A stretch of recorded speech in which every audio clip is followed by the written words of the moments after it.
মদিনাটা যে দেখেছে জান্নাতের সাথে পেয়েছে, জান্নাতের সাথে পেয়েছে।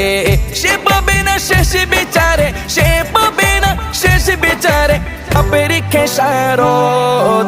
আজও কেন বিলম্ব মন দয়াল নবীর জিয়ারত, আজও কেন বিলম্ব মন দয়াল নবীর জিয়ারত। গেলে বুঝবি মদিনাটা, গেলে বুঝবি মদিনাটা আসলে জান্নাত। আজও কেন বিলম্ব মন দয়াল নবীর জিয়ারত, আজও কেন বিলম্ব মন দয়াল নবীর জিয়ারত। আল্লাহ তাআলা নিজের নূরে বানায়াছেন তার বন্ধুরে, বানায়াছেন তার বন্ধুরে। আল্লাহ তাআলা নিজের নূরে বানায়াছেন তার বন্ধুরে, বানায়াছেন তার বন্ধুরে। সে নবীজির আশিকেরা